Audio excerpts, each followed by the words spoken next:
To start, Lucas. There we go. Steps. Think we're live now. Now we're live. Hello, everyone. What's Okay, going on? we'll get this someday. At some point. Comments Let's just here. get started. This is awesome. We're here in the Snake Pit Friday mornings for me, usually.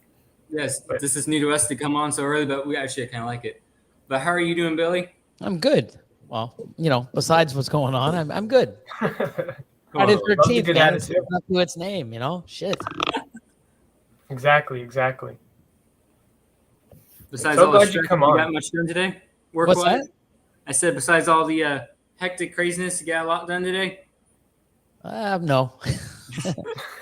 No. Just one of those days. Yeah, but I'll do a lot longer day today. I got so much stuff still to do, and later I got some phone calls, but we already did a few videos already this morning, so we're good. Cool. Nice. Sounds Never good. ends here. I bet. Totally. So, Corey, I know you're usually our question guy, so what do you got first up for us? Yeah, so I'll start with this. I have them right next to me on my phone. Turned off. Okay, so how much would you say you put back into the snakes annually? It depends every year. I didn't really keep track of it back then, I wish I did. That's one thing that I made a lot of mistakes. I have a lot of data that I left in the past. I just I didn't know I'd ever grow to the size that I am now, and I didn't think a lot of the data was important. Like, people are like, hey, if your animal reabsorbs, when can you breed her again? When does she start building again? Great question. I don't know. We would just ultrasound, like, oh, let's just ultrasound this week. I should have made a note saying, oh, she reabsorbed, and let's see when she starts rebuilding again. I never did stuff like that. Same thing with when pre-ovulation shed. If it shed, oh, cool, I just throw it in the garbage, and I knew she was laying eggs. I never, oh, guess what? In 5 weeks or, 34 days or whatever, she's going to, she should lay. I never did any of that stuff, and I wish I did. And even to your question, I don't know how much I reinvested cash-wise out of my other jobs or any other income, and how much I actually held back. I know it was a lot. So the more that you hold back, the more that you buy. Obviously, the bigger you're going to get, the more you're going to make. I don't really have a great number, but I know, like Ozzy would say, if you should have at least minimum 30% of what you're producing to hold back, or invest back into it. If you want to grow fast, the more you hold back, the more you invest, the bigger you're going to get, the more you can produce, the better the odds. But that also is depending on what you're holding back. If you're holding back 5 pastel pieds, why do you have to hold 5 back? Why don't you hold 3 back and go get 2 different pieds? So now you have diversity. I know for the last few years, the numbers I do have is I'm holding back about 300 animals a year. And I'm usually acquiring probably another 30 to 50. So big numbers, but big collection. That's huge. Yeah. So say, for example, if, and my big thing and what I like to, express to people, don't breed just to make animals. If you're breeding just to make animals and you don't want any, I think the very first thing you should do is buy animals or make a project to produce animals that you want. You want to get excited. Oh my God, I hit it. Wow, I get to raise it up for the future. You want to keep growing your own collection. And the best way to do that is to make your own stock. I really am a big believer in that. There's some stuff that you can't make and you have to buy. But if you can make your own stock, it's awesome. Your own animals, I think, is the best because you get that gratification of that you made it. The genetics are what they are because they're your animals. And when you hold them back, the future is it gets better and better. Yeah. you want to make, if you're working with, single gene or double gene combos, you want to make 3 and 4 gene or 5 gene. You want to keep up in your game. So I would say if you're breeding 10 clutches, you should hold at least, 2 females back from each clutch. And if you have a great male, like, oh my God, this male is even better than the dad. Cool. I'm going to hold that back. But it also depends on the direction you want to go, what you're aiming for. I think that's key too. I'm just going to hold back all these females. Why? Because then I have more females to make more stuff. Why? So I can make more. Why? So I can make even more. That's not the answer. Of course you can make it, but I want to make it because I need this to make that, and then eventually I'm going to make this. You want to have a goal on a direction. But if you can hold back, say 10 females and say 4 males from 5 clutches, or if you go 10 clutches, now you're holding back 20 females and say 6 males. That's some people's collection, 26 animals. Yeah. That's what you're holding back on top of what you had already. And then you keep growing and growing. But the more you hold back, the proper stuff to hold back, and the proper animals that you acquire or invest in to have, the more you do that, the quicker you grow. But you're not making money. Do you want to make money now, or do you want to invest to make more money and greater stuff and build your stock and produce better animals? It's just you play the long game, and it's much better. Yeah. Totally. Let's see. We got a question from Pete Snakes. I'll pull it up. Billy, from Miss Guidelines, advertising, targeting, and more breeders, what are some ways people can protect their brands if they lose social media or visuality of platforms?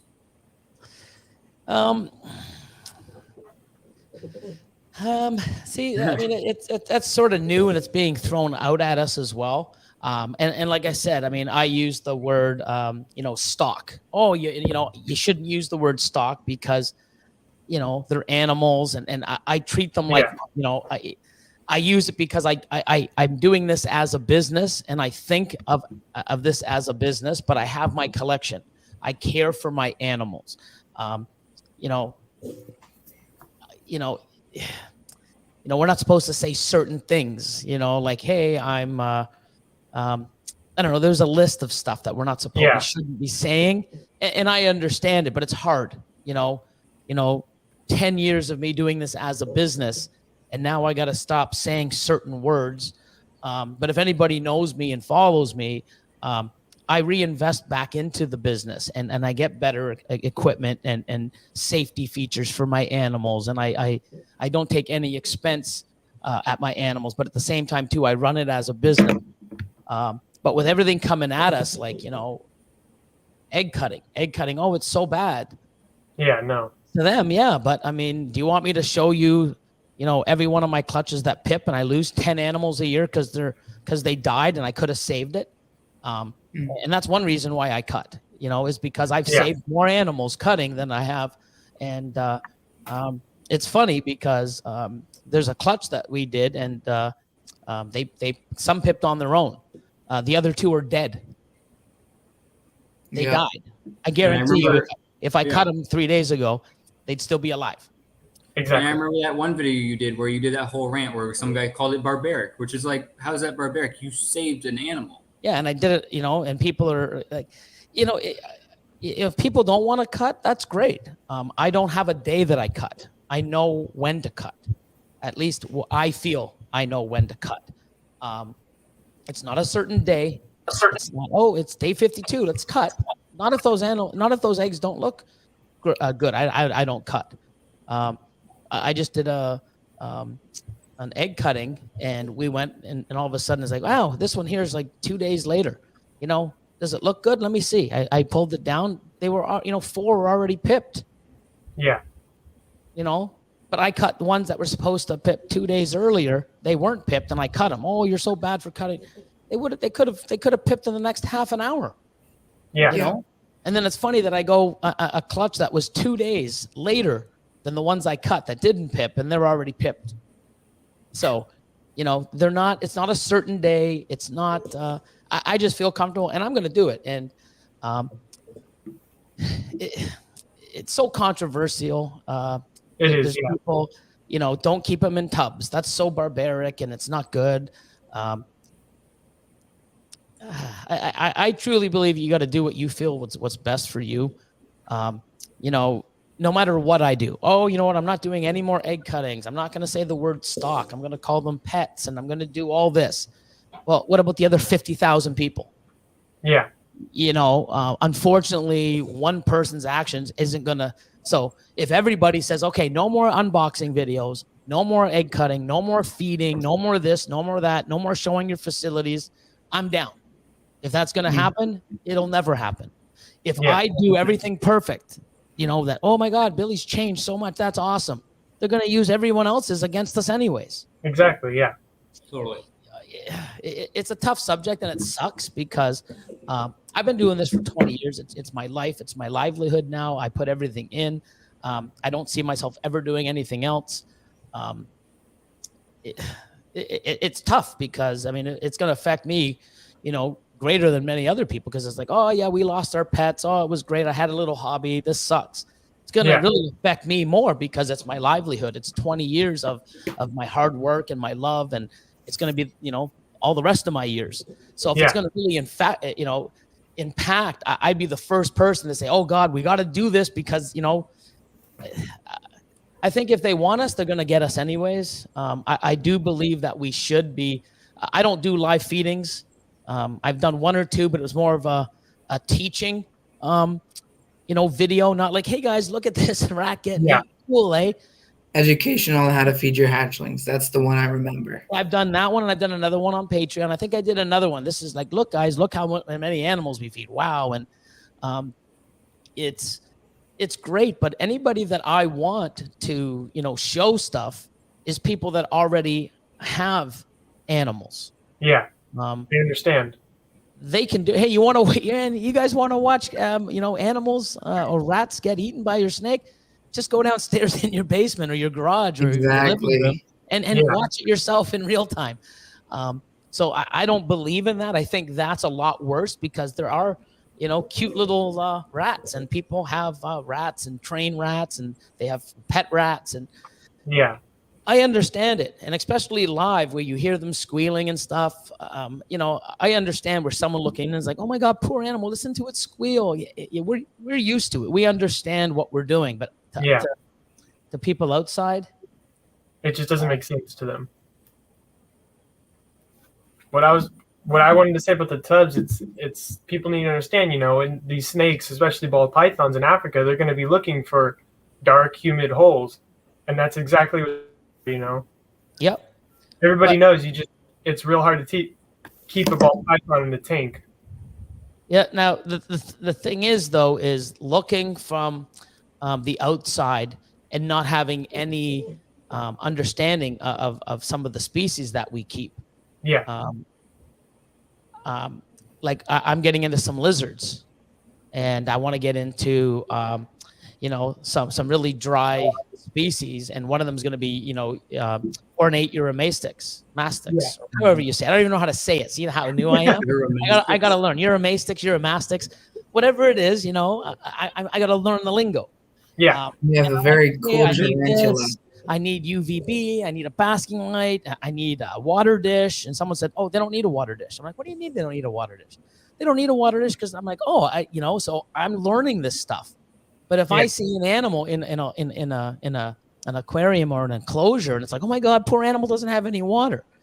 It doesn't need it. Oh, I didn't know that. Like, certain species need, things to climb. They're arboreal. They need, a radiant heat panel from above. They don't need belly heat. Different. It's just education. But I do see it. Imagine people turning into Mutation Creation, go, oh, what's this guy do? Oh my God, look at all those animals. Oh, look at all those snakes and those little bit. I understand it. I get it. But, instead of opening your mouth with no education behind you, you should find out, like, listen, why do I do this? Or, find out. It's like, oh, that's why. Now, if they were like emerald tree boas or stuff like that, then yeah, I'm doing it wrong. I'm a POS. Definitely. It's not good. I'm not giving them anything that they need. I'm doing everything opposite. but I get it. But the thing is if they don't use something that I do and I do everything perfect, they're going to use, someone from Brian or Jay Brewer or all these other people that are doing it. And exactly. I think there's a lot worse stuff going on out there than just us doing unboxing and egg cutting. I mean, people doing some really shitty stuff to, these poor animals. And, it's just, it's sad. So I just think, to me, I'm going to do what I believe in, what's true to me. Yeah. I am trying to tone it down a little, but I cut eggs for a reason, not because I want followers. I've got the followers. I'm not even really trying. I do it because I feel that's the best thing and I feel comfortable doing it. It's what I want to do. I've seen best results doing it my way. I think they come out faster. They eat. They're more aggressive. They're not wasting all their energy trying to break out of an egg. I've seen an egg with there's 40, 50, like, holy man, like what who was here? Freddy Krueger? Like what the hell? You know what I mean? Like slice, like that. That's got to be, here's an animal that just absorbed yolk and, it's spending like hours and hours trying to get out of an egg. Exactly. When I do it, they're out and, the next day or 2 days later and they eat right away. I don't have a lot of proof against it. Like, hey, I've never really did the research. Hey, this is what I did and this is what I did. But for thousands of eggs I've cut, the way my animals come out, they eat, they grow, they're healthy. It's what I feel it's best for my animals and my collection. I don't sit there and scream at people, oh, I can't believe you don't cut your eggs, or I can't believe you don't cut with scissors. You use a razor. Oh, you're so barbaric. I don't do that. If that's what you want to do it. But I do think that we do have a lot of shit. It's been happening in the U.S., all over the world now, here in Canada, more of 8 in your face. Nobody wants us to keep these animals. If people had their way, they wouldn't have us have cats and dogs either. These people need lives. I feel sorry that they have, no attachment to other living species, or can see the enjoyment. Have they even tried? Like, they probably never ever interacted with any of these animals they don't want us to have.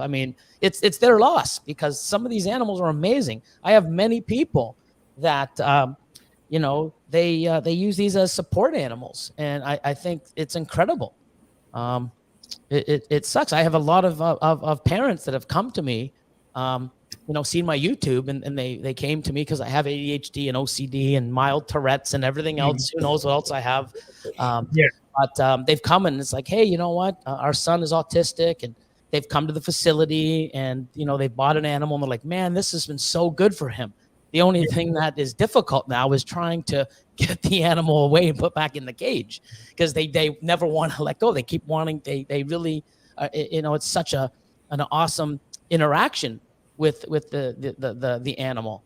And it's okay, it's time to put the animal back. Like, no. And I think that's great, because, here's an animal that is doing something incredible for someone with autism. And there's people out there with PTSD and so many other different things. And these animals, they're helping them. It's truly therapeutic. I truly believe so. But you tell that to somebody that, that's just crap, autism and PTSD and OCD and ADHD and everything else. That's all made up. Like, okay, people, like, whatever, Yeah, no, and it's dumb, because like you said, you get these people who maybe have never touched a snake. It's like, I've had friends, they come over, they're terrified of the snake. They're like, my favorite thing, I think it's all our favorite thing, is it poisonous?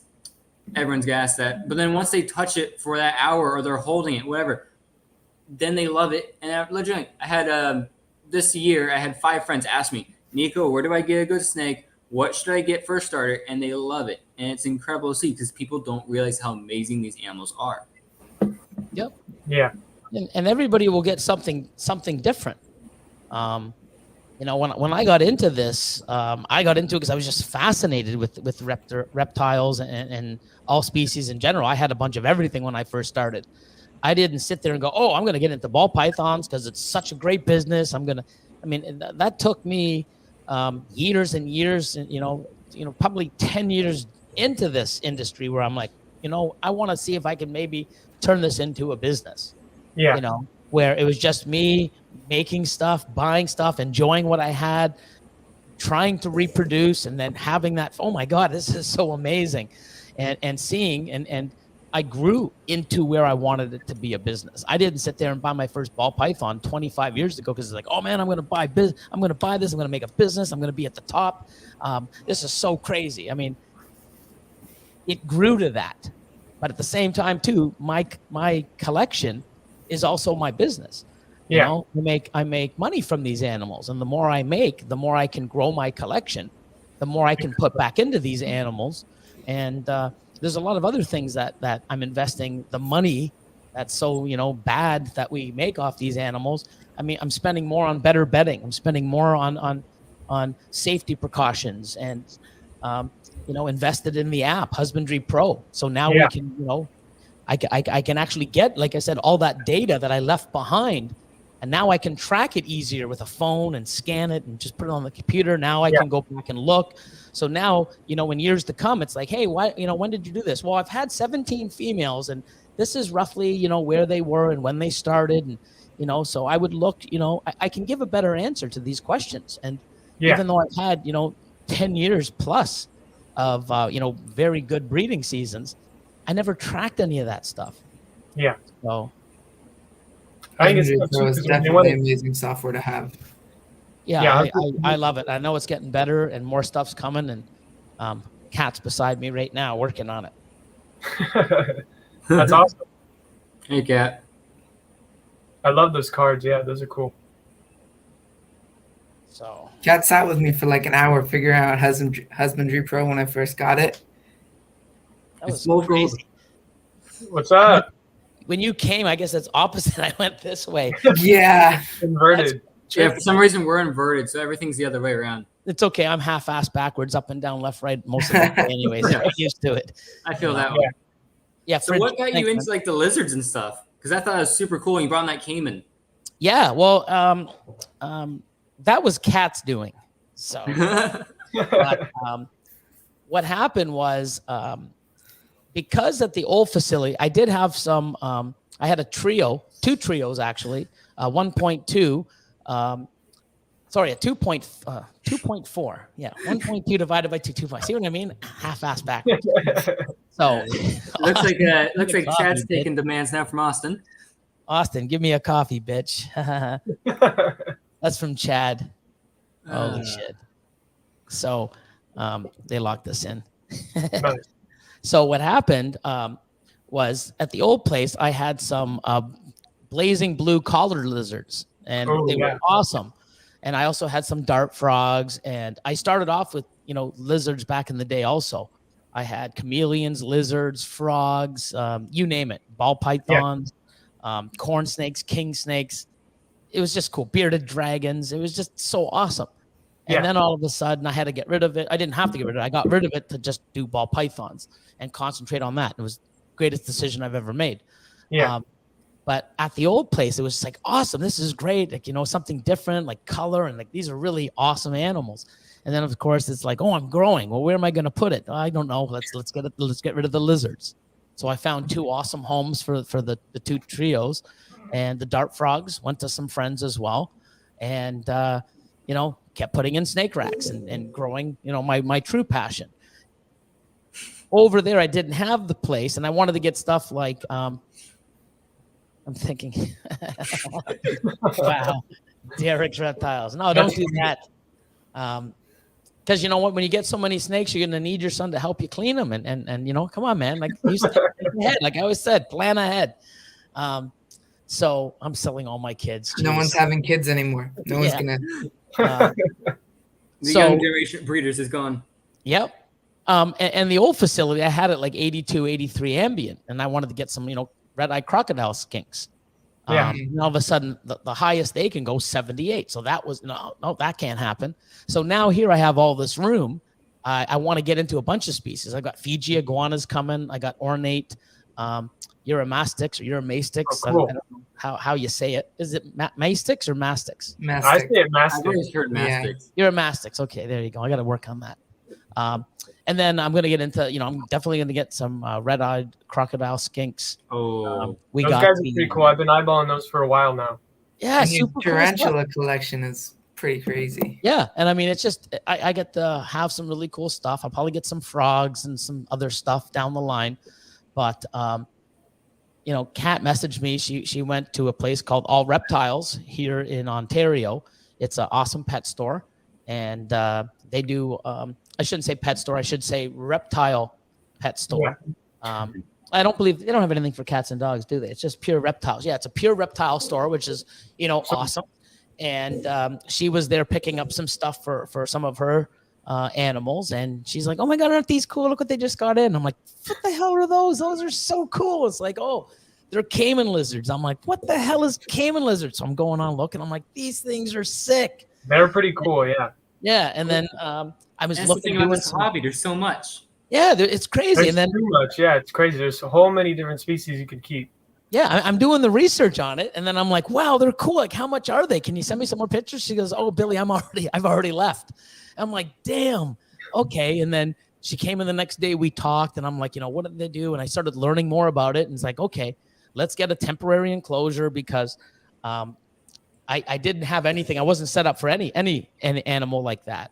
So it's like, what do we need? What are the requirements? Lord of Lion had some stuff. I went and bought some stuff. Kat brought in some stuff, and we just sort of makeshifted it. And it worked out really well because I didn't want to lose the opportunity, because apparently they're not like, "Oh yeah, don't worry, we're getting 10 more next week." They come in sporadically. So I'm like, you know what? They were so cool. I like it. I'm like, it's now let's jump on it. And we did. And I'm so glad because she's doing phenomenal. She's just great. Yeah. Not very sociable yet. It's, something we still have to do, socialize her a little. And if she isn't very socialized, it's not like I want to sit there and hold her and play with her. I mean, I want to sit back and enjoy from, afar. If I can give them the best, and all the requirements they need.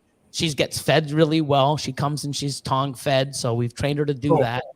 But I don't know if I want to, hold a 2-3 foot lizard that if it grabbed onto me and did a death roll, I don't want to be, going and getting, 30, 40 stitches in my hand or what have you. I just, I can sit back and look, and if I ever need to take her out of the enclosure for some reason, then I know how to do it, and I'll do that with somebody also, so I'm not putting myself at any risk. Or I'll have somebody that I know of quite a few people that are really experienced with tegus and other bigger lizards that could come and actually, assist me, or actually I can say, "Hey, can you do it?" So, I'll stay back and watch and be here to assist you if you need any. But I think they're great. I want to get into a bunch of species just to, because I can now. Yeah. I mean, having multiple species is just so fun. I mean, heck, Corey just got a false water corporate, and he's been talking about it nonstop. He loves this thing. They're cool. And then, like, me and him now, we I forget how we came upon it, but Corey was trying to figure out something to put in his room as it's a display animal. And I was like, the rhino rat snake, because they're just beautiful green with that little teal blue in it with the nose. Yep. And I'm like, now I want one now. And it's like, I'm going to go to the reptile show in Anaheim soon. I'm like, you know what? I might look around for one. It's nice to have a variety, because it's like you can use so much educationally, or even if you're going to do it for a breeder project, whether it's ball pythons, boas, or whatever. Mm-hmm. Oh, there's so many amazing animals, and what I also like too is most of the animals, like even all the tarantulas. I went out and got pretty much bioactive enclosures, and sweet. They've got like real plants. What are they called? Air dried.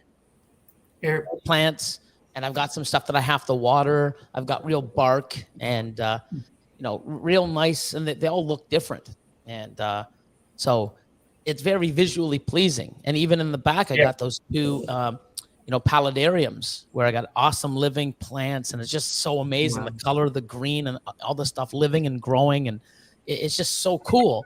And I was going to put frogs in there. I got, fish in the bottom, and I got some snails that are like algae eating snails. And it's really awesome, except now, the more I look into, if you put the frogs in, sort of gonna, they're gonna poop here, and they're gonna go on the glass, and it's gonna, you're gonna have to start trimming this stuff down a lot more. watching how the thing grows and stuff, right? Yeah, well, they're saying that it's going to be so much more work that I really enjoy just the beautiful plants and the waterfall. And do I really want to have, now that I got to start cutting stuff off and scraping the glass and, picking up dead crickets that are floating in the water now because they didn't eat it, or I just think I might not want to put anything in those because I really appreciate the beautiful, it's like art. It's living art with plants and Exactly. the green moss. I don't know if I want to ruin that. So I might do another enclosure that's not so fancy for some of the frogs so that, has a different purpose. So you never know. But I'm learning while we go, and I'm appreciating stuff a lot more too. So yeah. It's really cool though, having different species. I like to just study them and see, the different behaviors that they exhibit and the different things they do. It's just so awesome to see. Yeah, like even the spiders. You got the terrestrial ones, and you got the ones that go on that dig that you can hardly see when they come up. They're, you try to look or get the camera really close, and it's like, wow, yeah, really, man? Like, come on, I want one picture. I hardly see you. You come on out, just give me one picture, man. And then you got the ones that are, that climb. And, we got different cages and stuff, and they go up and they're always high. And the water dish you have to have higher. And, some are a dry species, some's wet. So, I'm learning quite a bit, and they each have their own different behaviors, and they're all different sort of colors. And, it's pretty cool. I mean, especially when I'm still terrified of them. I wouldn't say terrified. Still something that I'm like, oh my God. Like, I was just about to ask you your feelings on handling tarantulas. I've handled, I think, 2 different ones, maybe 4 times in, say, 5 months. Yeah. It's like I said, I mean, it's not something I didn't buy them to handle them. I bought them to learn about them, to appreciate them, to enjoy them.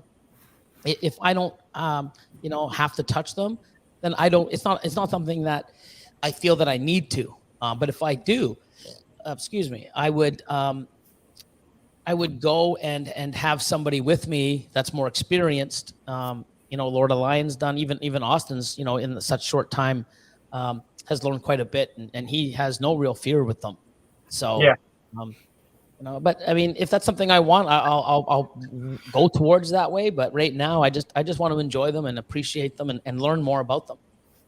That's awesome, though. Yeah. And there's truly so much to learn with these animals. I mean, there's stuff there hasn't been documented, or stuff that maybe might interest you in some way, inform, like you were talking about. Just studying these animals, we learn more each day, even their personalities to some extent. I mean, I know some of my snakes back at home to where it's like, I know this one is probably not going to eat for me because it's shedding, whatever. It's one of those weird things. You're always going to know where it's going to be. Mm-hmm. Yeah. That's what I like doing too. I like how there's some animals that I've had for so long that I can tell what's wrong with them, and I do a simple change in their enclosure, a simple little thing, and it just works out. It's so cool that I know these animals. It's pretty cool. It's some awesome stuff to just take care of these animals every day. Yeah, and what's really crazy to me is I've been in this industry for 20 plus years. Yeah. And I still see stuff because I follow a lot of people on it. Well, I used to follow a lot of people on Instagram. I got to, step back a bit there. It's like I follow a lot of people. You did, Billy. You don't do shit no more. Yesterday you did. Yeah, yesterday and prior, I follow quite a few people. And if they have animals on it, different stuff, it's like, wow, look at some of this stuff. It interests me, even if it's not ball pythons. I follow some boa people, some arachnids, and spider people, different types of lizards, and just really cool stuff that I enjoy to look at. And going through, it's like, oh my God, what is this thing? Like, wow, I've never seen this in 20 years. Like, some stuff is just incredible. I'm just blown away. And then there's some species out there that you see and you realize there's other different morphs or other different locales for them. And you're like, what the heck? What is that thing? Yeah. Like, wow, I didn't know it came in that color. It's like, oh my, this is incredible. And I'm still fascinated 20 years doing this into stuff that it blows me away. And it's so incredible. I'm setting up this panther chameleon video, but I went to this guy's house. He's been doing chameleons for 10 years, and some of these panthers that he had were just crazy looking. They were awesome chameleons. It was just crazy. Yeah. I like chameleons, man. I think they're really cool. Chameleons are awesome. They are. I mean, just how you can get a chameleon with the greens and stuff, just normal looking, but you can get the ones with the really bright blues, which I think you did post about, Lucas. I'm not sure. Yeah, I But did. it's incredible what some of these animals can look like. You just wouldn't believe it. I mean, you get so many people where you go on Instagram or whatever, and they're like, "Oh, that's fake," because it looks that way. I mean, for heck, there's times when I first getting in the hobby, I'm like, that can't be real. And then Yeah. you do your research, like, oh my god. Or like Lucas Loki, you're a retic. I mean, I would never imagine it had those little hues of purple being lavender albino. Oh no, it is. Yeah. Billy, what do you think are some ways breeders can be more active in their communities to better educate the public about what we do? Great Yeah, question. that's a great question. That's a good question. Good job, Gundy. It's there's many things. See, it's even it's such a great question. I can't even answer it. So I know that with social media now, obviously it's more aware now than it ever has been, like compared to 10 years ago. Now it's more mainstream. But as far as like locally, I mean, I know that what was big, 10 years ago, that I know people used to have businesses. I know, Brian Gundy still does it out in the US. And I know there's probably a few others, but there used to always be people, because they would say, hey, Billy, if you ever have any retired older breeders that you don't want anymore, I'd love to use it for my show. I have a show that I go around to schools, or I go to malls, and I'll do birthday parties and stuff like that, little events, even for corporate companies. And they will show and basically, take those stereotypes or those, misconceptions, like, oh my God, the snakes aren't slimy. Oh my God, I thought they were slimy. Or, which one's poisonous? Which one's venomous? Oh, none of these are. I thought they all were. No, it's like, oh my God, look at it going around your neck. Is it trying to size you up to EU? No, so, that's why I like doing reptile shows, because, and I think anybody watching this, and if you think about it, this is what I've noticed. Adults will be at your table and you take a snake out and they're like, oh my God, like, look at the thing. Aren't you afraid? Or isn't it going to bite? Or, questions like that. They're afraid. And then, someone's, 5-year-old or 8-year-old kid, just sort of pushes through everybody. And it's like, the adults are like, oh my God, like, and it's like, yeah, here you go. And you pass the, you ask the parents, it's like, hey, no, that's fine. He loves them. Okay, cool. And the adults are just like, oh my God, like, here's this, young child fearless of this animal. And it's not that they're fearless. It's because they have not been put these misconceptions into them. You know why adults are afraid of snakes is because we are taught to be afraid of them. It's, when have you ever had, hey, David, the nice, happy snake, and goes around, and no, it's the snakes that are always biting people, or, that their snakes aren't put the in deadly king cobra, limelight. deadly something. Yeah, they're not put in a great limelight. Like, look at all the characters that are out there. They're bears and stuff, not like, snakes. Like, snakes are the evil ones. Like, what the fuck? Like, come on, guys. Exactly. But kids don't have that. They don't. Oh my God, a beautiful living animal. I'm curious. Oh my God, here you go. No fear, because they don't have any of the stuff that's been drilled into us. Like, oh my God, snakes are poisonous. Snakes will kill you. They'll strangle you and eat you. Like, ridiculous. So I think we just need to, have people, and don't force it on them. Hey, why don't you try touching them? Oh, no. It's like, they're not slimy, and they'll go with 2 fingers and and they get a little bit more curious. But I think that, exposure and getting out there and trying to take those negative things about the animals away. And having someone have an interaction at their pace to sort of maybe go, hey, it's pretty cool. Like, wow, look at all the colors. Like, wow, they're not as bad as I thought they were. On TV, they look twice the size and they look so scary, but no, they're really beautiful and I can appreciate them. I still don't want to really hold one yet, but it's a step forward. And I think, I haven't seen many of those, and especially with COVID, you know.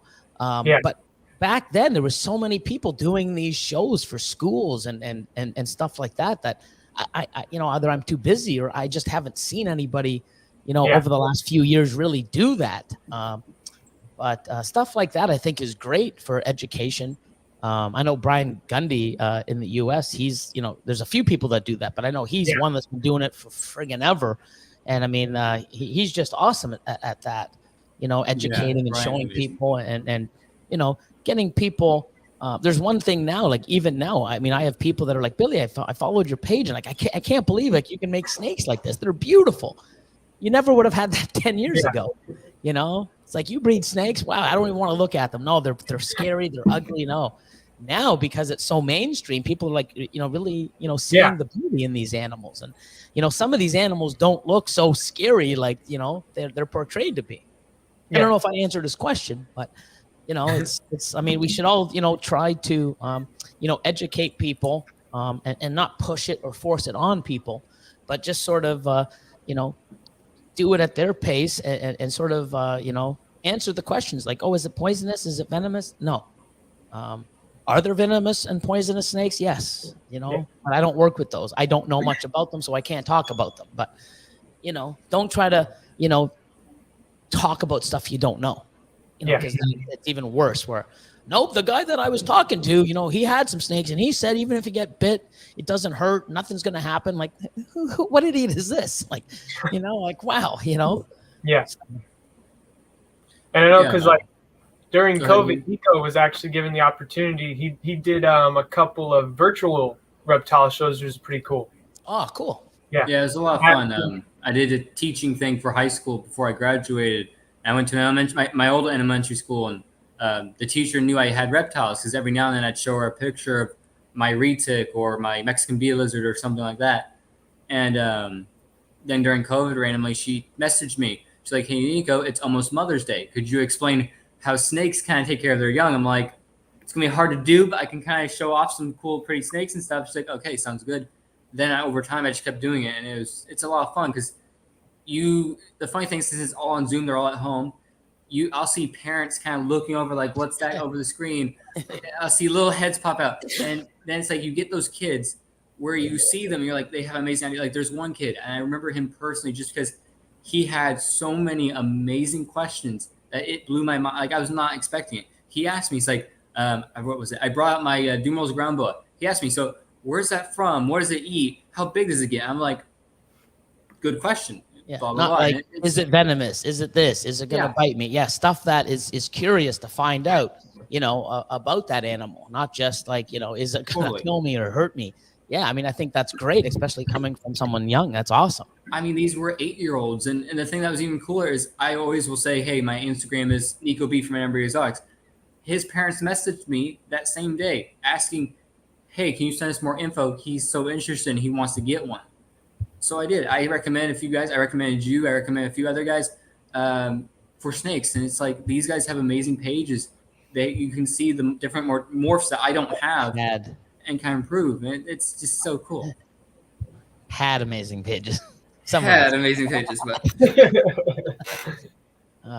yeah, I was just talking to Gundy the other day. I have to give him a call.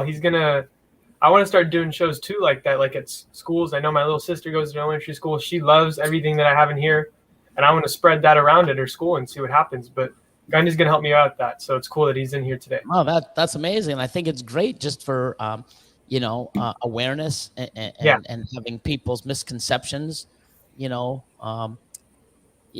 shed some positive light and giving proper information on these species and animals instead of, you know, regurgitating crap that's wrong. Yeah. You know, like it's ridiculous. Like, I mean, you get people deheading snakes for no reason if they're harmless. I mean, I have a few guys, me and Lukas are in California. I'm in Tennessee right now. But anyways, we have rattlesnakes and stuff, and I have a lot of guys who are pool guys. They go out to do pools, and they'll find like your average king snake between the machines or whatever's in there. And I told my friends, I'm like, hey, if you see one, text me. I don't care what I'm doing. If it saves the snake's life, whatever. And it was nice because I had one of them reached out to me like, hey, Nico, what's this? Is it a rattlesnake? What do I do? It was just a simple king snake. I told him, hey, just if you have something to pick it up with, pick it up, move it aside, you're good. It's not going to do anything to harm. And it was just a small little education here and there to identify stuff even. Yeah. And then the next time when they see a snake, they're not so, oh, you know what? It could be one that's not harmless. You know, I mean, that is harmless. And, you know, they're not going to attack every single one because, oh my God. So you're already, you know, giving them a little bit of a lesson. So it's like, hey, you know, it could be like, no, let's not just jump to conclusions, guys. Let's take a picture, send it in, or let's, you know, research it and see what it is. And go from there instead of just making a conclusion on the spot, you know, and it's usually the wrong one or the worst one, unfortunately. Exactly. Yeah, no, it's like you said, it's like people grow up with that fear of snakes. I mean, I know when I was little, loved going to the snake room at the zoos and stuff like that, but it still, you have that sense of fear because your parents grow up telling you, don't touch that. It's going to hurt you. You're going to go to the hospital, whatever. And it puts that little fear, or even in movies, Anaconda or stuff like that. It's just, it's the Hollywood glamour kind of scares them as well. Makes them look a little scary at times. It sure does. Definitely. But no, like Pete, like you've said, like whatever Pete's question is, there's so many ways to educate people, whether it's online, YouTube, like you guys do, Patreon, whatever. There's so many ways, especially nowadays with the internet. I mean, I know back when you guys all started, it was so hard for you guys because you had to do books and research. It's not as simple as it's for us guys. We just go on YouTube, see Mutation Creation video, Justin Kabelka video, whatever, Brian Barczyk, and we have the info we need. Mm-hmm. Yeah. Nico, I have a question for you and Lukas. When was the first time you ever found one of Billy's videos? Oh, I think it was a rant video too. A rant video. I don't remember which one it was. I don't remember exactly which one it was, but there was a while where I was make it sound like I have one every day. Like, I don't know. There's just so many. Fuck, there's so many. But I don't know. Really might remember me, but I didn't really get into like the hobby, the community. Like I didn't know how many YouTubers there were doing this, so I didn't really start watching people until like 2 years ago. So it was like what? But Billy's channel was one of the first few. Miguel's channel was one of the first few. Those are like the two people I watched the most. I remember I was getting my room set up for my reptile room where I have all my rack systems behind me, and I just would play Billy nonstop, leaving it on the screen or switching it to Miguel or switching it to whoever, but just seeing the knowledge and learning. And even hearing the rant videos, you learn so much. It's like, okay, that brings up a good controversial topic to like kind of do more research in like the tub situation, tubs or no tubs, whatever. It helps so much because then I can use that for my own educational purposes and be like, hey, these are the reasons why some people feel. It's your opinion though. If you want to do enclosures, go for it. If you don't like tubs, cool. Yeah.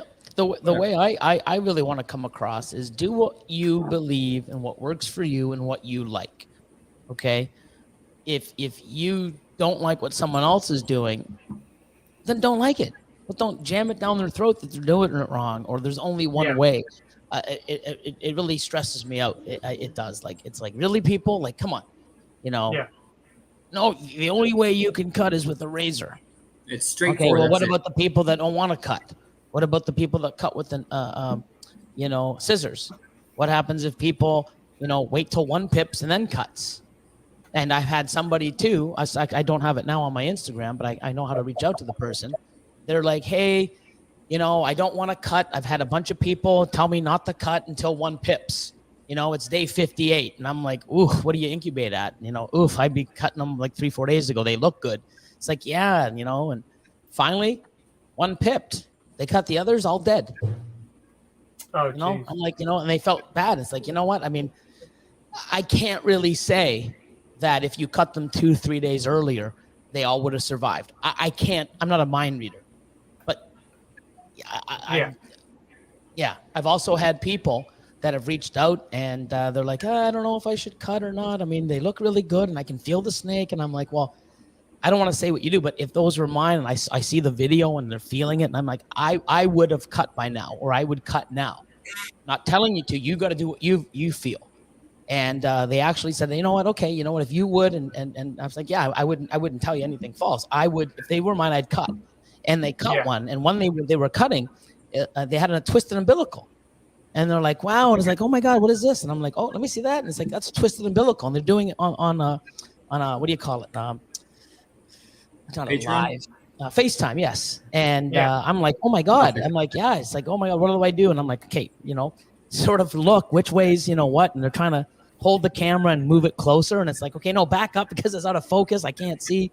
So I had to see, like, I said, find the end. Is the head closest? Is there less of the head portion out of the twisted umbilical, or is it the tail?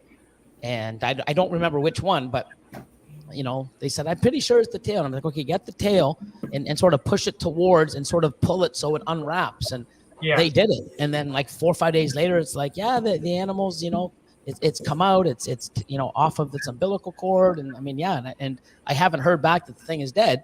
So I guarantee you, if they didn't intervene, it would be dead. It's a call. I'm not saying, hey, cut your eggs because you're going to save all these snakes. That's not what I'm saying. I choose to cut my eggs when I feel that they are ready with the experience that I've had. And in doing so, I have saved more snakes that I believe that would have died in the egg. And I've had people saying, oh, well, that's just, and this what I don't understand. I mean, I don't know if there's any research behind it, but to me, it's like, well, those animals weren't meant to be then. If they weren't strong enough to get out of the egg on their own, they weren't meant to be. And you cutting them, you're just bringing in some weak genetics and it's going to pass on. So all the other ones, they weren't meant to be. What the? Yeah, I've heard that one. Fuck, really? If I have the ability to save an animal, I'm going to fucking save it. Exactly. Of course, yeah. If I have the ability to help, I'm not going to sit there and go, oh, you know what? You weren't strong enough. Sucks to be you. You're dying. What the kind of like? And these people here are giving advice to other people. Like, look where your head's at. I mean, if that's the way you want to do things, great. Not me. Yeah, it's funny because they'll say, "Oh, you're barbaric for cutting them." Letting a snake die, it's a little and worse. That's not barbaric. Like, oh, that's the way mother. Like, you know what? Oh my god. I mean, I've had snakes pip on their own and then come out and 2 weeks later die. That's what's happened to me because they just had horrible digestive issues. Yeah, it could be a number of things, but I'm not sitting there going, hey guys, cut your animals. Hey, cut at day 52. Cut with scissors. No, do what works best for you. Find out, get that experience. Maybe you don't want to cut at all. Fantastic. But I've known people that have lost a lot of animals because they didn't cut, because they were like waiting and waiting and waiting. It sucks. But do I know that if they cut 3 days earlier, would they have made it? I can't say. But at least, what's your option if you didn't cut? Like, what's the worst thing that could have happened? They die also? I'd rather try. That's just me. But I cut my eggs because I feel that it's better for my animals. I really do. Totally. People, I have someone, here in Canada that doesn't really like what I do, and no problem. But to say like, oh yeah, they're just doing it for monetary value and, on YouTube. Dude, I can sell, from what I make selling wholesale my animals a year, it's way more than I make off of YouTube.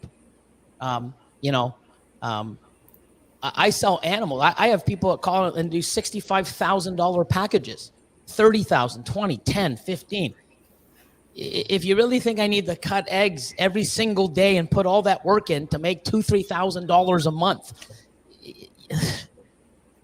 I do it because I want to do it, and I'm going to do it, whether it's on camera or off. And I want to put stuff on camera because this is what I do. This is how we do it. This is what I do. You want to do it differently? Great. But for me, Billy cuts eggs for monetary value. What fucking monetary? What money? the amount of work to make $2,000-$3,000 a month on YouTube, I got to put out fucking 30 videos. This. I mean, exactly. I can just go sell a $20,000 snake that I made, and woo! I just made 5 months, 6 months worth of YouTube money. I don't cut my eggs for content. Oh, I do for content, but not for monetary value. Mm-hmm. If I wasn't I was cutting it before I was doing YouTube for 10 friggin' years. So I mean, stupid mindset. People, this is the only reason why. Oh, that's the first time I found you on moron. YouTube. Big moron, capital M. His first name even starts with M. Sounds perfect. Moron M, Anyways. Yeah, it's shallow-minded people. There's so many older little people trigger words for people. There's only one way, and their way that they've done is the only way and the best way. Move over. You know what? Your time's done. See ya. Yeah, no. There's so many controversial topics. Channel. Hey, Corey. What I used to do is... You're back, Lucas. Yep, there we go. Okay. Yeah, so when I found a new channel, I would go back all the way back. So I found your first video, went on the channel all the way back. I found the ALS bucket, ice bucket challenge. Oh, that was my second video I ever watched of you. Oh, wow. Wow. Nuts, eh? But I mean, okay, to bring up another controversial word that I don't know why, but some people get really offended with in this hobby is the industry part, the business part of it. It's like, I know Miguel, and that's one thing I love about Miguel's channel. He's talked about it because for some reason everyone's talking. This is my opinion. It's what my dad's also taught me growing up is what's wrong with doing what you love and making money off it on top of it and turning your hobby or passion into a business. Because those people that are shallow-minded don't see that there's more than one way to do things, or there's more than one reason. Shallow-minded people with no mindset or with a shitty mindset, and I feel sorry for those people because, if you think there's only one reason to do certain things, it's too bad for you. I get more enjoyment. I mean, I wouldn't have gotten here, You think I would have spent all that time in the 10 years of, well, I would say closer to 8 years of failure, 8 years of losing money, losing animals, not succeeding, failure after failure after failure, because there was no social media. There was no help. Nobody would help you because you were their competition. They would sell you their shittiest stuff. They would tell you things that you would do, and they would laugh knowing that you would fail and you would fail. And then you'd find out later, it's like, why would that person tell me to do that? Go, because they wanted to see you fucking fail. Why would they do that? That's pretty shitty because they're shitty people. People. It drives me nuts. But I came this far, and like I said, I didn't get into this. Like, wow, like imagine 20 years ago when there was like Brian Barczyk, the Barkers, VPI Xanthic. The Snake Keeper, Pete Cal, the Bells, Ralph Davis. Oh, I'm gonna go invest in all these snakes with the 7 different genetics that are available to the world right now, and I'm gonna do this and pay all this money, and I'm gonna be a big business breeder like these guys one day. That was I just wanted to create amazing snakes. I didn't even think you could make a business out of it. I just wanted to make some cool stuff and trade and buy more and take my passion and I kept failing. I mean, if this was monetary, I'd be like, okay, fuck this. You know how much money I lost and how much time and how much failure and how much, animals that dropping temps and do this and they die. Why would they die? Well, because you're running them too cold and you were stressing them out. Well, that's what I was told to do. From who? That guy. Well, he's a fucking liar. Oh my God. I wouldn't have spent 8 years failing if oh shit. Year 1, I lost some money. Year 2, holy fuck, I'm losing more money. You know what? I'm out of here. If it was all about the money, I would have ran year 2, year 3. Why would I keep going to year 8 and then I finally figured it the fuck out? After making mistake, okay, don't do this, don't do that. Imagine having a chalkboard saying, okay, did this, okay, don't do that, try this. That didn't work, try this. Oh, I think I got pretty much success here. Let me try this on one animal. Let me experiment here on another animal. Oops, don't do this, try this. Maybe we made a mixture of both. It was like fucking mad scientist. I couldn't reach out to somebody. Hey, man, what's this? I mean, fuck, we didn't even have phones with cameras back then, for fuck's sake. You know, we might have. I had a pager, I think. I don't even remember. It was so fucking long. We're going to the dinosaur times a little bit? Pretty much, man, yeah. You know, had to go outside and ring a bell. Bing, bing, bing, bing, bing. And fucking, you know, dinner time, cool. You know, it was weird. I mean, it was you know, we were doing a lot of faxing back and forth, you know, but I'm not that old where we had to, you know, tie like a list of snakes on a pigeon and like courier it over to the next person. Like it was, you know, after that. So I'm not that old. But yeah, I mean, if this was about the money, I would have been out fucking so long ago. I wouldn't have failed 8 years in a row, lost money, lost animals, lost. Like I just wanted to do this because I thought it was the coolest, and I started getting a little bit more. It's like, okay, it kept me in, but I didn't get into this going, oh, I'm going against Kevin McCurley, Brian Barczyk, the Bells, the Barkers, you know, the Sutherlands, Ralph Davis, Pete Cal. Oh, I'm gonna fucking come after these guys. Wow, this little guy in Canada with a bunch of fucking normals. I'm coming after you. I'm gonna be a big breeder. Fuck no. And then failing 8 fucking years in a row. You know, I mean, I did this because I love it, and I still do. And you know what? Anyone that doesn't think I love this, and I'm making good money, and I love making it as a business. And I don't think you should be afraid to take something you love. You know, I put a lot of time and effort. And, you know, if you don't, you know, like it, then don't breed for money. But people that want to breed for money and grow their collection and support their love and passion, leave them alone.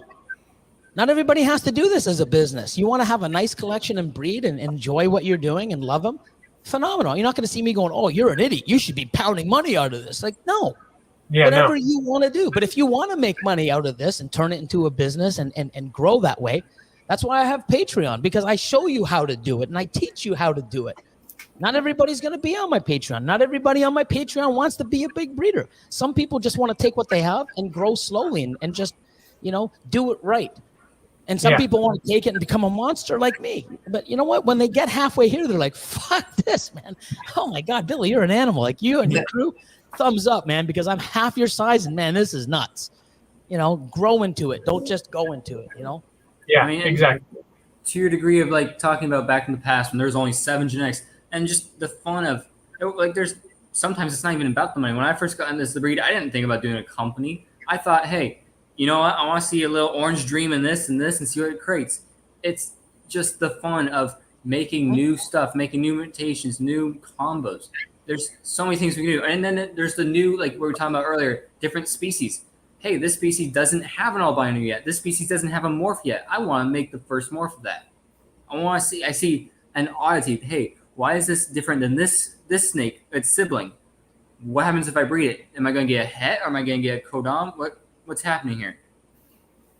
And look what that's created. It creates stuff like Justin's stuff, your stuff, Aussie, whatever. Yeah, and you know what's great too is one thing that this has changed over, which I think is key, because I'll tell you, many people that are watching this now, or many people that will be watching this, you guys wouldn't not be here in this industry enjoying it the way you were if we didn't have an amazing support system, community, you know, support, like, caring, warning, you know, help, information. You guys be like, fuck this. Everyone's an asshole in this business. Oh God, they're selling shitty snakes. They're ripping you off. They're you know, treating you like shit. You know, when there was no social media, I mean, I'd have people, it's like, hey, dude, you want it? I'm like, well, fuck, look at it. It's like, it's got scale rot. I don't give a fuck what it's got. It's $5,000. You want it or not? I can't, you know, dude, like look how shitty shape this is. And I mean, you know, you feel proud having an animal that's $5,000 and you can sit there and sell it and it has scale rot. Well, hey, dude, you know what? It's the only one. I'm the only guy with it. You don't want it? No. Don't buy it. What a fucking shitty attitude. Poor fucking snake. You know, exactly. And that's what happened. And you know what? I've got ripped off and I've gone back to the person. Like, what the fuck are you going to do? You know, go cry to your mom. She's the only one who's going to listen. What are you going to do? What was he going to do? Cry to the other 30 people I knew in the industry? Oh, this guy's a piece of shit. Yeah, we know, but we have to buy snakes from him because he's the only piece of shit that has them.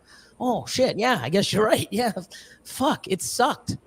Now you're a piece of shit. The world knows. Here's the BOI. Hey, I'm going to post it. Hey, look at this. Boom. you got to be a nice person, and you should give a shit about your animals, and you should care about your customers. And if you don't, guess what? You wonder why you're not successful. Hey, you got to be accountable now. Back then, man, whole different ball game. And I'm glad it's this way because I know we've lost a lot of amazing people. There's so many people that have come back. They're like, holy shit, man. It's 2018. I came back. I got out of it back in 2010, 11 when it was bullshit. For some reason, I guess, they had a kid and their kid's like, hey, I want a snake. My friend has a snake. It's like, oh, I used to have snakes. Let me see what's going on. What the hell are they making now? What the hell is, oh my God, like what are these companies? It blew their mind. Like YouTube video. What's going on? People that are helping people. Holy, where have I been? Like what, it blows their mind and they're getting back in. But a lot of people got out. That would be amazing people in this industry. But the bullshit was too much for them. And I get it because I sludged through that bullshit. I'm like, yay, the bullshit's gone. Right in my face. Like, motherfucker, wipe it off, kept going. It was horrible. And now the community, there's more than this, than just the amazing animals and how, now there's community behind it. There's sharing, there's support, there's help, there's information and knowledge and respect for other people and breeders and more really caring for these animals. And it's fucking incredible. And it's everywhere in this community. You see it so much. I mean, whether you're going to the reptile show, you just see everyone gathered talking. It's like, hey, how are you doing? All that. I mean, like, for instance, my cousin, when we first started the snake pit, we were filled with people saying yes. And we were all surprised. In our first night, we had 10 people say yes. Brian Cusco said yes to us in the first week. Jeremy from Nerd. They all said yes. We were just in shock. Ozzy said yes to us and came on. We're like, wow, it overloaded us, and everyone is supporting us, whether it's Mary helping us out or Benny from Jake Morphs helping us out. And you just see that community come together. My cousin, he joined one of the lives just to listen and stuff. And he texted me at night. He's like, I never knew how united you guys were until now. We still got a lot of work, man, but we're doing pretty damn good. Yeah. I'm really impressed, and I always stand behind that movement of promoting and sharing and support, following others, and looking out for others and guiding people and helping people. And it's great. We still got a lot of work to do, but we're definitely on the right side of the line. That's for sure. Definitely. Yeah, and you will have those few hiccups here and there, some guy spouting off or whatever. But hey, put him aside, focus on what you know, what you're doing, and who you enjoy being with in this community, who you enjoy having fun with, and who you know is not going to mess you up somewhere along the lines. You just got to get rid of all that toxicity and out of your career and life in general and move on above that. And just keep on moving forward. I mean, heck, look at Kayla and Miranda from Lucy Land and Blue Bottle. They've done incredible, and they're so young. Yeah, and they're gonna do much. Well, hopefully. I mean, I can only speak. But I know if they put their effort in and show, even half of the passion and the interest that they have now, they're gonna do well. And especially, I'm there to give them a hand. Their parents are there to support. The community's there to support. And that's the thing is, we're giving them green lights, oh my God. And it makes, it makes your passion grow and you're doing well. So it's like, wow, it just fuels everything much more. If you keep getting roadblocks and red lights and people pushing you back, it's like, it's a lot harder where you almost want to give up. I know about wanting to give up. There's so many times where I'm like, fuck, man, like, is this fucking worth it? Like, everyone's a piece of shit. It's like, wow, why am I doing this? Like, for what? Like, then I got to sell to these people or it's just, it wasn't like it is now. And I'm so glad I stuck it out because it is incredible. I never even thought, I didn't even have a vision to be here. And it just, my dreams, my goals, my passion, my animals, my stuff I wanted to create. And it just led me here. And I mean, it's awesome. And I know that a lot of the stuff that I had to go through to get here is what makes me, the way I am today. I want to help as many people because if I had, God knows where I'd be if I did this right year one, if I had, but then would that have changed the person I am and how I'm giving and care? I don't know. Maybe. I can't say. But for what I've had to go through in my past to be here, if I knew I had to do it even twice as bad, the feeling of being here and where I am, I would have struggled twice as much. As long as I knew I would get here. I don't want anybody to struggle, but knowing what I've done now and the struggle it took me to get to where I am, I would do twice as much. And, knowing that this was the payoff. It's incredible. I love it. I love my animals are awesome. I've got some of the most craziest stuff that, I have now and genetics and pieces, the stuff that I'm going to make in the future. I'm so excited for the future, So I think it's a form of bullying to invite bald men. That's all right. Oh, hold on. Oh. We good? Yeah, tomorrow 9:30, 10, whatever. Bye, Kat. That's just mean, Kayla. Got it. Cool.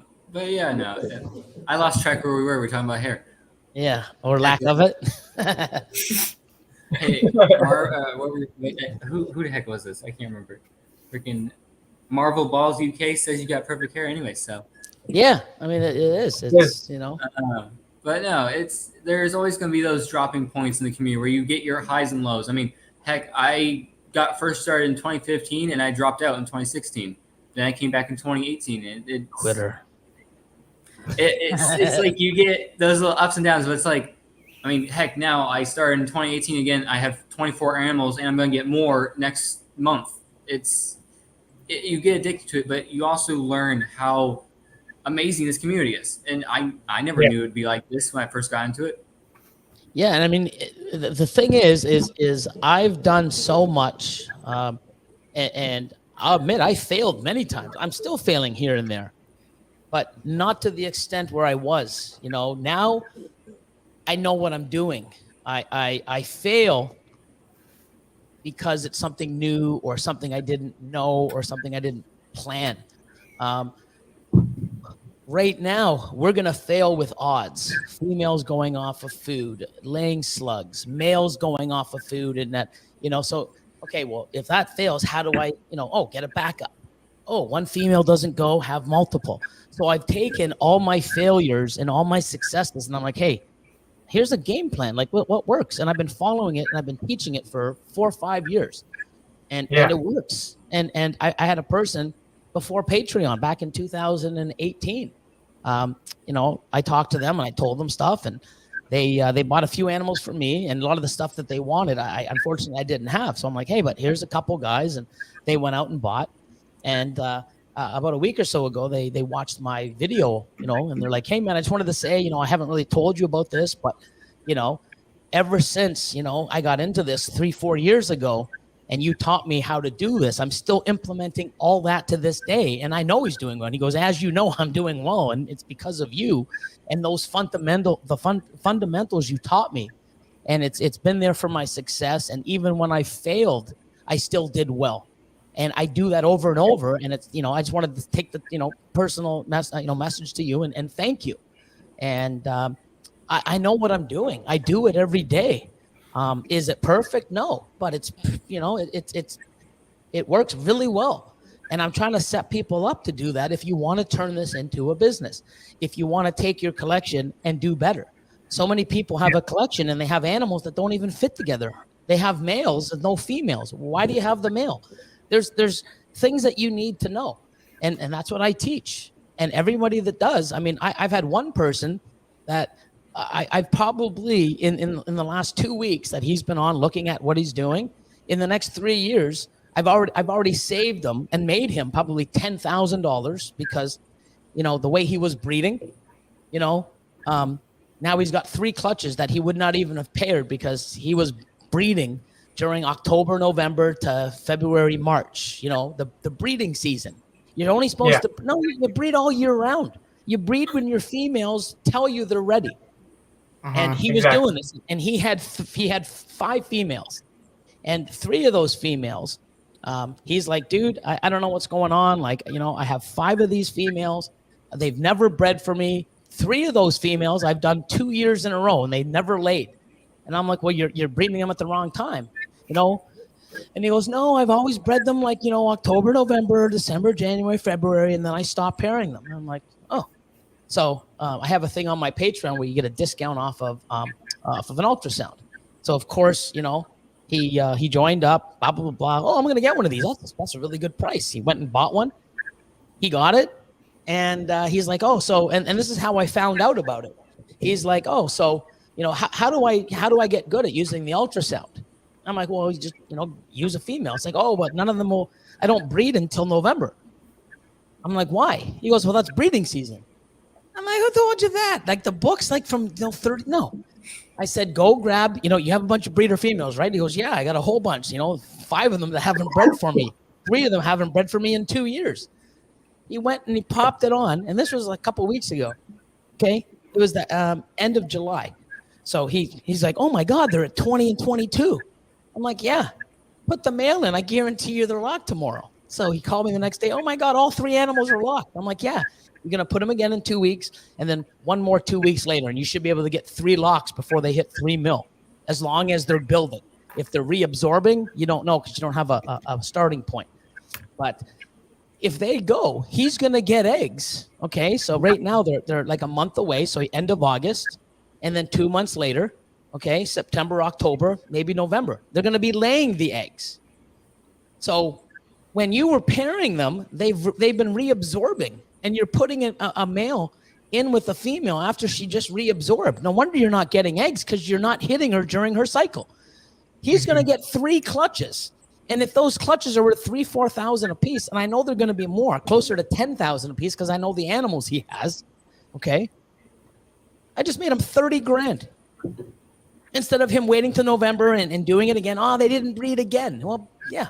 So he's going to have $25,000-$30,000 worth of clutches in 3 clutches because he's pairing and not listening to when you're supposed. No. So. Yeah. There's so much to learn, guys. The animals will tell you. Tools like ultrasounds. There's so many different things that you can utilize. You have to be in a position to be ready. Oh, I got 2 females. I need an ultrasound. No, you don't.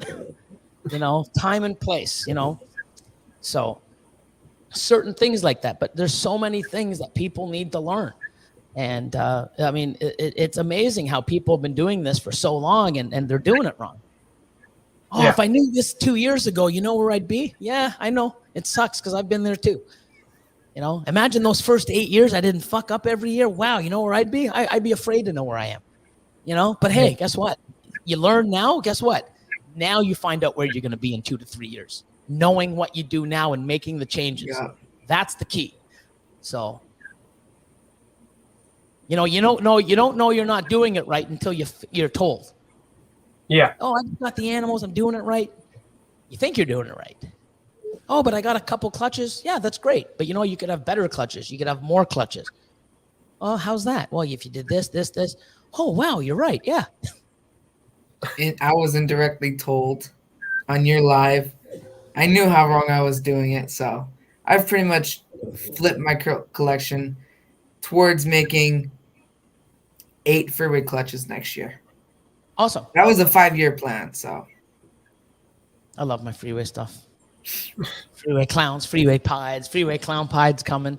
Super asphalt stuff. That's a project that's, 12 years now that I've been a part of it. And I just love it. It's always going to be a part of, what I love to do in animals from Mutation Creation. Yeah, no, it's like I have one buddy that works for my dad. He's getting into snakes too, and he was freaking over a GHI black pastel yellow belly thing, and he liked it so much. I'm like, I got one better. I want to show you something. So I think it was a pastel freeway from your page. I showed him, and he just was mind blown by it. And I showed him from Gavin's page was a OD Enchi clown. I forget what the rest was, but. Man, you can go to everyone's page and just get blown away with animals. Like, no, it's like sick stuff. People are buying, people are making, people are like, it's just crazy. Nonstop. It is. And you know what's great? It's going to get better. It's going to get crazier. I mean, I don't know if you saw, but actually you didn't because your page gone. But Corey and I were talking last night, and all of a sudden our thing, some guy, we're not sure fully what it is, but some guy said he hit Sunset Pied, and we're like, okay, cool. It looks like Sunset. And I'm like, if that's Sunset, that's dope. So I mean, there's a new thing right there. Oh, someone did hit a Sunset Pied? Yeah, They hit 2. they hit 2. I didn't see this. Wow. Oh, I can't find it on Instagram because I don't have it. But what does he have it on? Yeah, there we go. Ooh, wow.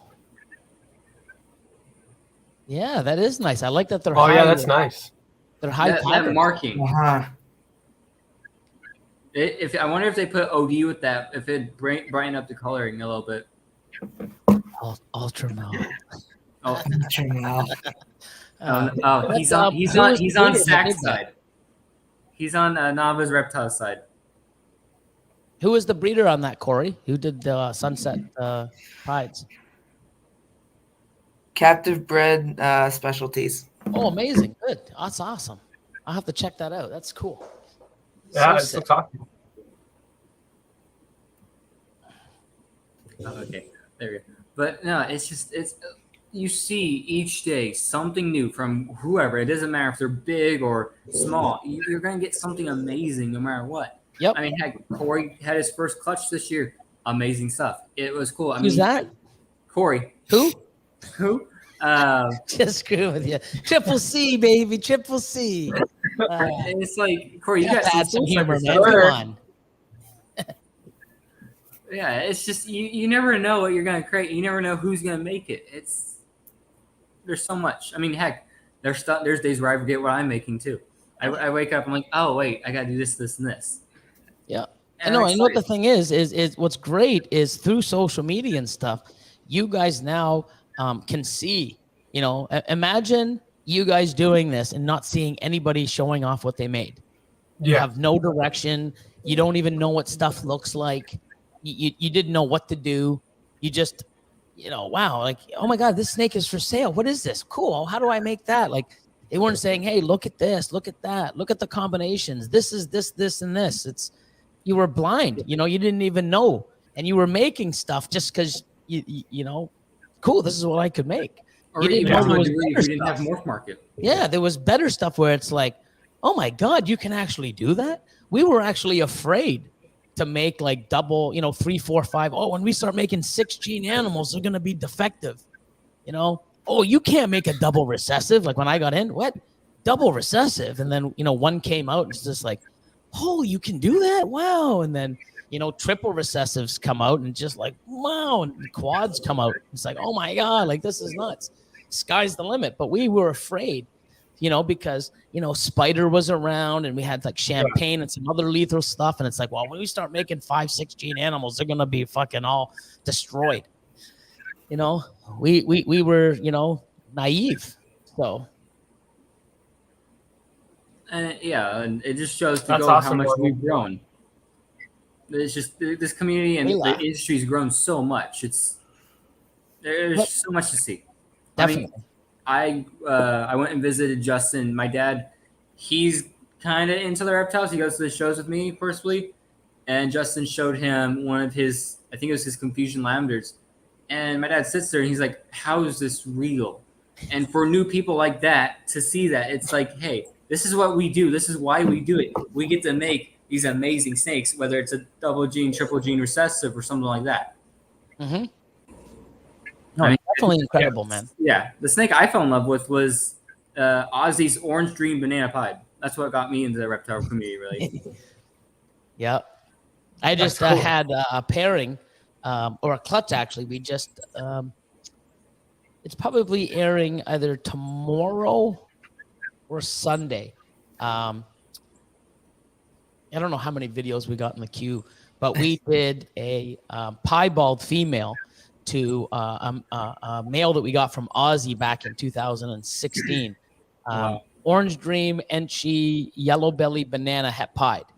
And looks like we hit some of the Orange Dream, Enchi, Yellow Belly, Banana Pieds, some stuff without it. So yeah, I might be watching out for that. It's pretty cool stuff. I still love the banana gene, and Oh yeah, Pied's totally. one of my favorites. That's pretty much all I work with is banana and coral glow.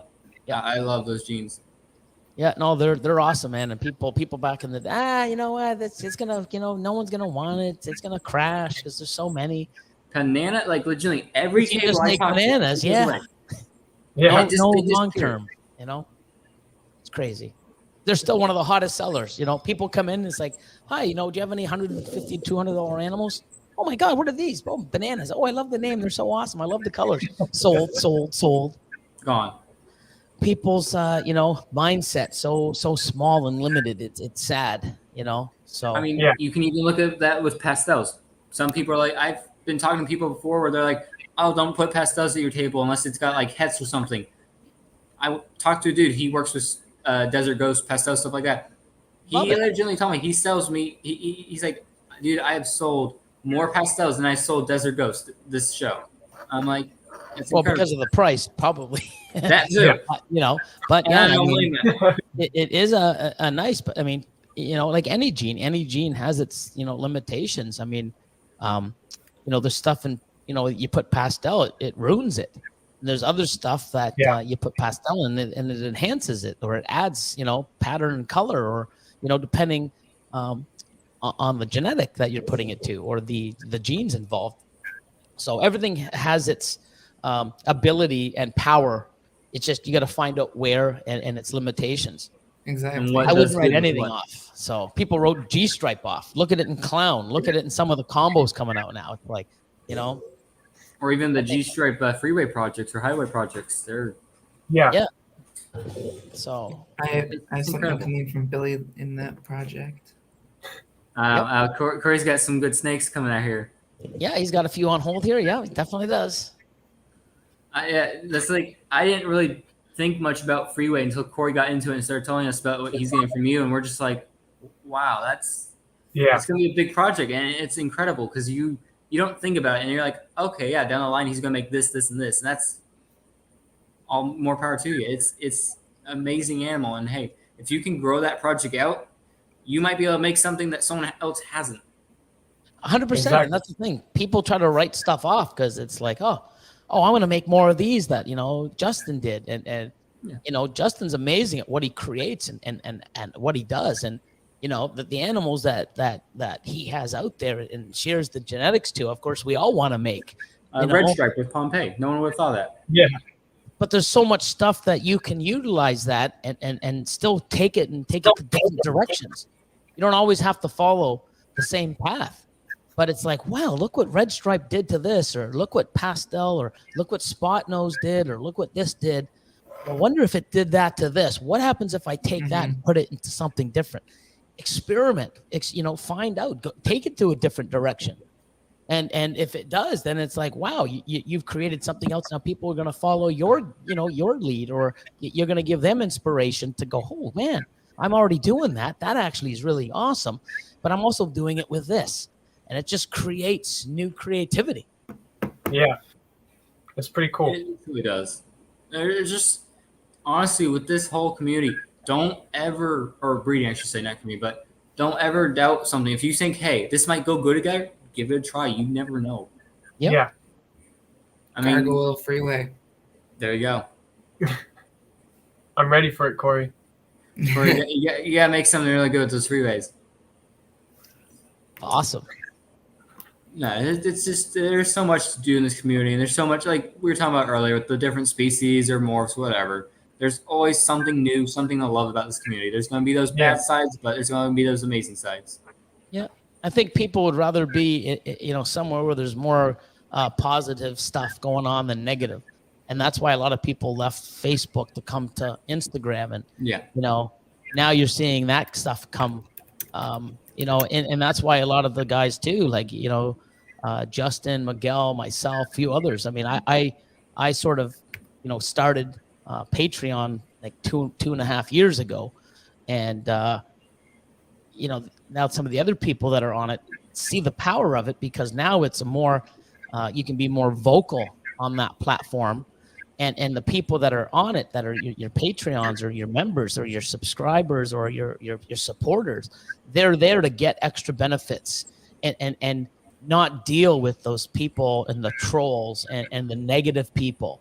There's stuff that I talk about on Patreon that if I talked about it on a platform like YouTube, oh, you're just doing this for that, or oh, that's so cruel, or why would you do that? You can't talk a lot about the real stuff that you need to learn and know, because people outside, just like what we're dealing with now, we're keeping these amazing animals, we're breeding them.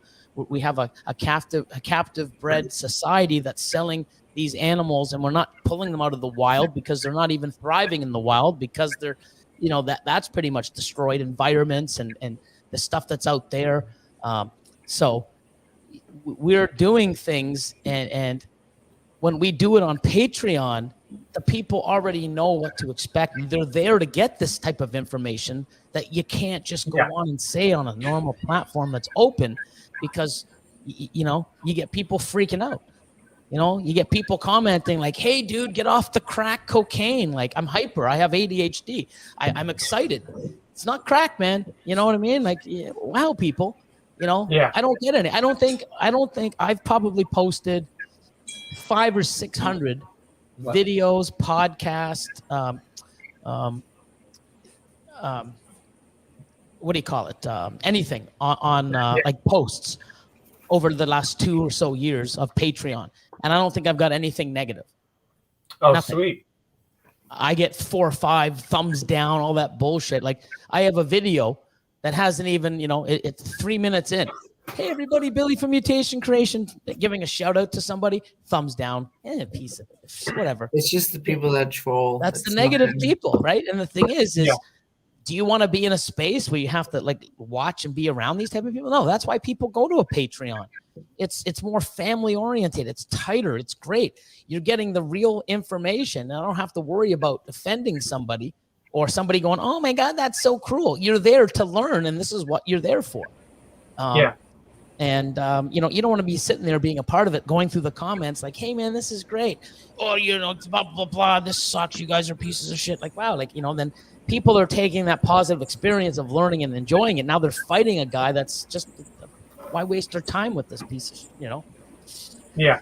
So it's a better environment. And that's why people are going to that, because of the negative people in it. You made us go to a platform where, it's more secure and you don't have to deal with the negativity. But I think that in general, our industry is awesome. It's so much better than it was. It's growing, and people coming in are getting involved with these groups, live streams, podcasts, all this stuff, and going into the chat. And people are like, wow, this is a great community. Hey, I'm near there. Let's talk. And they're building friends and networking. I think it's huge. It's huge. No, totally. It is. This is a wonderful community. I love it. It's been so awesome the past year and a half almost. Yep. And I think it'll get better. But then, the more we grow, the more, negative people are going to grow as well. So there's always going to be those setbacks, whether it's with FWC or anyone trying to make a law. But that's also why we have US ARC to help try and take care of that. Yeah, and another thing too is people, people are going to have different opinions. They're going to have, different ethnicities, different sexual preferences. They're going to have different religion and political views. I'm going to cut my eggs. They're not. They're going to have bedding. I'm going to feed live. You're going to use frozen thawed. I mean, stop thinking there's only one way and your way's better than anyone else's, and it's stupid. Like, it's like people, it has to be my way. Why? Who says? How do you know your way's best? Oh, because it's crazy. And you can also ask them, have you even tried the other way? Yeah, that's the thing too. Nope. If it ain't broke, don't fix it. Well, how do you know? Because I've been doing very well for years, and you know what? I'm not as efficient and profitable as I could be. There's always a way to make improvement on anything, on everything. Yeah. Being a better human being on a daily basis, being a happier person, just a more spiritual person, anything you can be better at. Never mind, your business, your health of your animals, your care, your practices, your social media presence, your photography, your customer service. What are we going to do without your social media? You need it back. Yeah, like I said, I mean, the social media it's a shitty thing. I mean, I hope I do get the original account back. I don't know what's going on. What are actions you can take to do that? Is no there? idea. I have no idea. Yeah. Like I said, I mean, I no email, nothing. So I'm like, oh, let me open up another account this morning. I did. They shut that one down, and there's 3 other fake accounts that are up and running, but my real ones aren't. And that's the thing about Instagram. They're not very good at helping anyone. It's like we had a problem with the snake pit in our other account for our Instagram page, and we could only do lives for a certain amount of time. It was only going up to an hour, which was annoying us because then we felt bad for our guests because then we had to take a few minute break, bring them back in, get everything back. We lost all those people who were watching. It's like, oh, okay, it's getting old. And it's just weird. It's spread up our viewers. It was hard for us to really promote ourselves doing that. And I think Lukas, I'm not sure if you sent it or anything, but I know I messaged Instagram about it to see if it is. No one got back to me. It's like, come on. Yeah, I mean, what people got to realize is social media is a great tool. I think it's needed to promote yourself, to show valid, to show that you're valid. And maybe, I don't know, Chad, I have to look into it. But, the thing is, I lost 51,000 subscribers or followers, supporters. All my beautiful, hard work and art, my animals, my growth, my journey for all those years is now gone, where people can't just live through it and go look back. I got all those photos still stored on a cloud, so I can repost them, but it's a lot of work. But that doesn't hurt me. It doesn't hurt my animals. My animals are healthy. I'm healthy. My staff's healthy. My facility's still here. My mindset hasn't changed. I still have YouTube. I still have Facebook, but my sales, my website, my Morph Market, it's still there. People know who I am. I mean, if you attacked me, 5 years ago when I was at 4,000 or 5,000, and then it's like, wow, but everyone knows who I am. If I open up a new account, I don't have that, 51,000, but I'll get there, but everybody that, knows me and knows how to reach me, and it's not going to affect me, except I don't have 51,000 followers. It sucks because, Facebook is I don't even like using it. Instagram is my favorite platform besides Patreon, but it's my favorite social media platform. And it sucks that, if I had to get rid of all of it, that would be the only one I would keep, and it sucks that I lost out. But end of the day, my animals are healthy. My business is still, it's a little setback, but you know what? You think this is a setback? Fuck, you should see the shit I've gone through. You know what I mean? Yeah.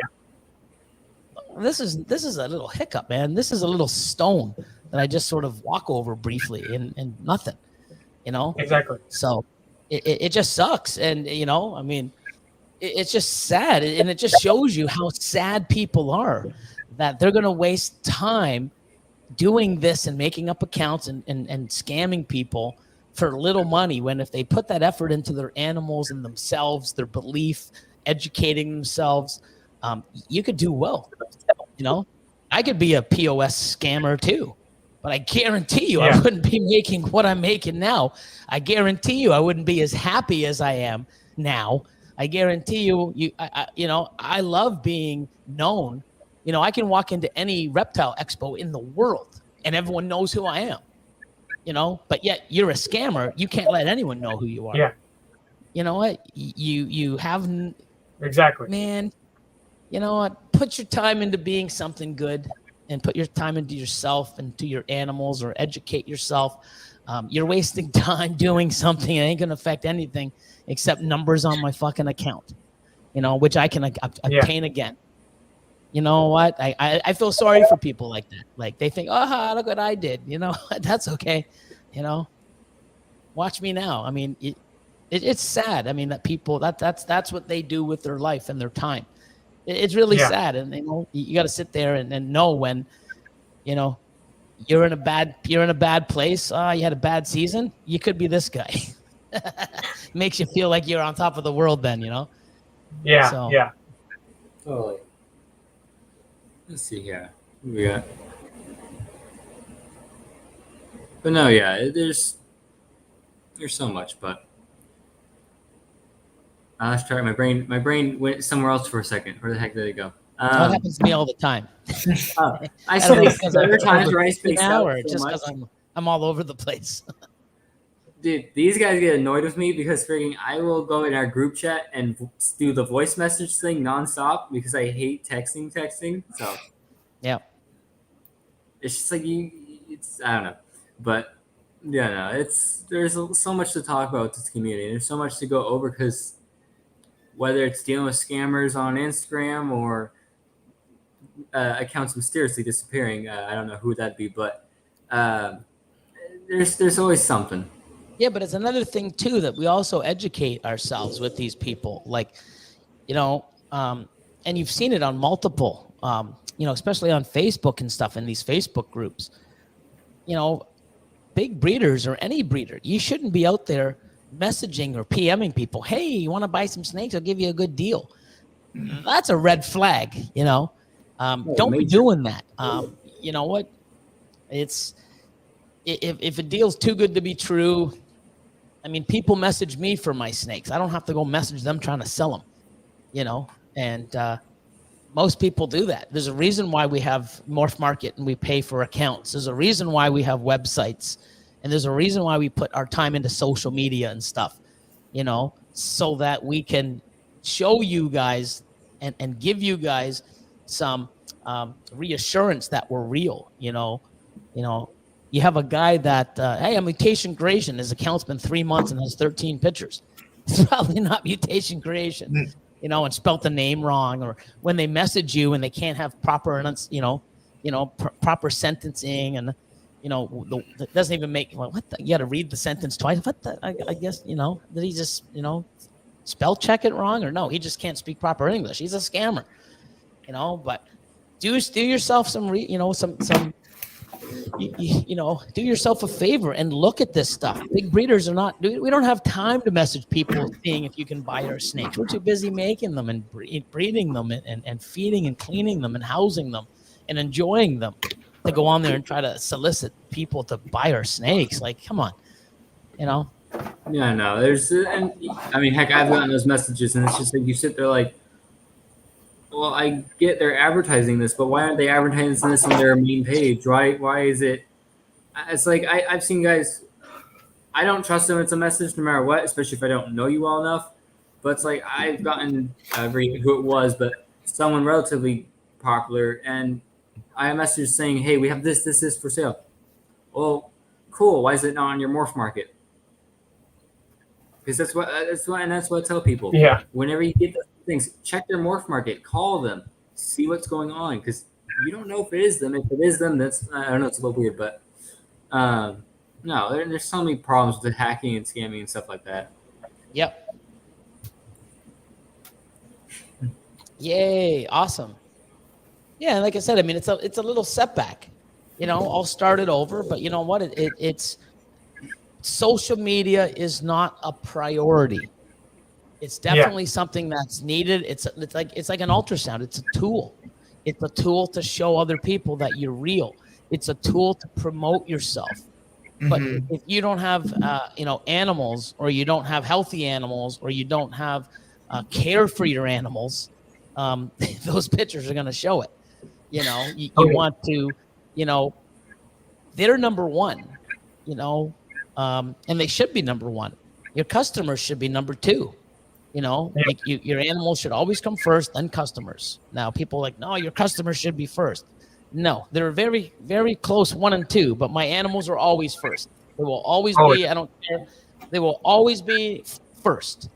And my customers are very close, very close second, right. Almost interchangeable, but they'll never be interchangeable. And then everything else, but social media is probably like 5th or 6th. It's really low on the list because I got way more important shit than social media. And if you have social media number 1, you got your shit in the wrong order, man. Your priorities are wrong. And I can show you. I can stay off of Instagram for a month, and you know what? It won't even phase. I'll probably be more productive. You know what I mean? So that just goes to show you. I take a month off my animals from feeding, cleaning, pairing. Guess what? I'm going to feel it. So are my animals. I'm going to have repercussions. My animals could get sick. They could die. You know, I'm off of social media. Oh, shit. I mean, it's probably more positive for me to be off of Instagram than it is, because now it's less work for me. You know, get your priorities right. And your animals should always be number one. And, you know, at least that's me. I mean, I shouldn't tell you what to do, but my animals are number one. My customers are number, close, right up there, but they're number two. And then everything else. But social media is definitely not in the top 5. It's very important, but it's not that important. Yeah, totally. And you know, here's another reason why too. There are some people that don't even have social media. They don't even advertise. They don't even do anything. They have no social media, and they are doing phenomenally well. Yeah, phenomenally. exactly. Well. So, where do they put their preference and their priority? Not in fucking social media. They don't even have it, and they're doing well. They're doing better without social media than most people with social media. So think about that for a sec. Social media is not important unless all you give a shit about is look at me, look what I got, look at my numbers. You know, or even look back when a lot of you guys started, like Brian Bradshaw, back in time when there was no social media at all. You guys still were able to sell and grow to where you are now. Mm-hmm. And you guys didn't have that tool yet. Yep, guaranteed. It's. There was no YouTube. Well, there's YouTube. You guys started like. Yep. Woohoo! No. Who's echoing like that? Echo. That's not me, right? Probably. Way to go, Corey.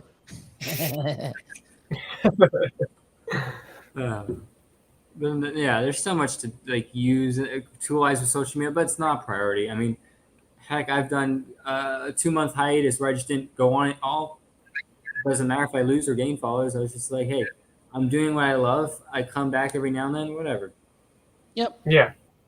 I mean, we do talk about it like on Patreon. It is important to have, especially if you're growing as a business and stuff. But the key to that is consistency.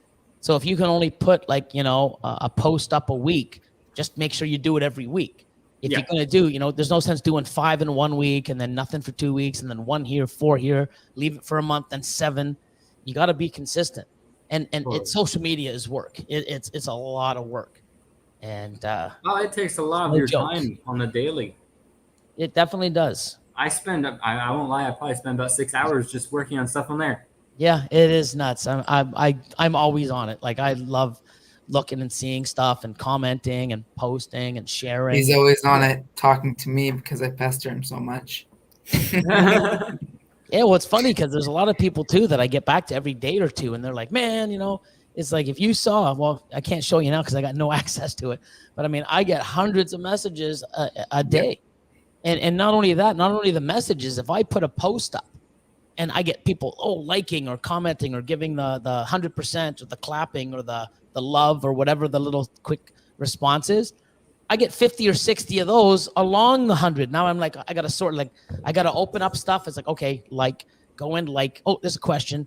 I mean, it's maddening. It's like, holy Christ. I can't believe how much shit I get bombarded with when I put up a post or two. It's crazy. So the story, I bet you got a lot of reactions from your story. Yeah, that's what I mean. When I do a story, I get all the reactions. The next thing you know, I've got, hundreds of questions and I got 50, 60 reactions in between them or on top of them or below them or, I think there's a way to turn off reactions on the stories. I know Brian Barczyk. I don't want to. I want to have them. So that's the thing. I like to be interactive. So, there's a way to turn off it. Just delete it or do whatever I did to be in the situation I'm in. So I'm getting nothing, damn it. But, I hope they figure it out but I got no email, no nothing. So, and the star of the show, Lukas, how you doing? Welcome to come back. I'm glad I'm not the one with Wi-Fi troubles anymore. Yeah, Corey, you've been perfect. You're usually the trouble one. I know. I need to figure out how to straighten this. It's so weird inverted though. It's really weird. When this way is right for me, but it's left for you guys, so yeah, it's fun. But Anyways, I gotta go because we have family stuff going on. But I just want to thank you highly, Billy. It's been so much fun talking to you. Yeah, and I mean, keep doing what you're doing, guys. I mean, you know what? I mean, you're starting off. You keep doing this. You'll learn more. You get more followers, and you learn more, and you get better at what you're doing. You know, we got to get, you just got to sort of maybe get a word in over Lukas because I mean, it's just it's like crazy. I mean, I was worried. I was really worried because it's like, oh my God, I talk so much, and now I got to go on and I got to, face off against Lukas. Man, I don't know if I can get a word in. No, it's been so much fun having you and just letting you rant, even just listen to all you've been saying. I mean, heck, I'm probably gonna watch it over again just to rehear some stuff because, like I said, there was times where I'd zone out and just because I had to think about that and be like, oh wait, he's right. But anyways. Yeah, I want people to do well, and I do want to share information and stuff where people. And I'm adamant. Like when I go into my rants, it's because I care, and I think it needs to be addressed. And I think people need to wake up and realize that, hey, you're wasting time and money. If and I see so many people's collection, I'm like, oh, let's fix it quick, Yeah. And because if you don't realize that you're not doing it right a year or two down the road, you just wasted a lot of time and money, and it's not enjoyable. And you want to have fun and enjoy this and your animals and reap the rewards of doing it right. And then you can invest in better animals and better equipment and enjoy it a lot more. So cool. Yeah. I want to thank for you guys having me on, and hopefully, down the road, we can go in and have like, Billy versus Lukas, verbal combat too. I'm ready. I would have talked more if I didn't get booted out of here so much, but I know. I was like, where'd he go, man? Like, I'm like, no, I don't stink, man. Why is he getting out of here, man? He keeps leaving. But yeah, no, Bill, it's been a pleasure having you on. Awesome. And Absolutely. everyone here who's joined today, thank you. And thank you for those of you who've been on here the whole time. Awesome. But yeah, and Billy will definitely have to have part 2 with you. And you're going to have to come up to the facility at some point when COVID's always, we actually just opened the border a few days ago for Americans coming in that are vaccinated. So yeah, I'm expecting, a lot of people coming in October. So, September as well. I mean, anytime, just let me know, if you guys are heading this way or want to plan it out, we'll get her done. Totally. Totally. Anyways, thank you all for coming to the Snake Pit. Billy, thank you again. We'll have to see you another time at some point. Later, guys. And stay tuned for next Friday's live. See y'all. Yep. You guys have a good one. Bye. See you, Billy.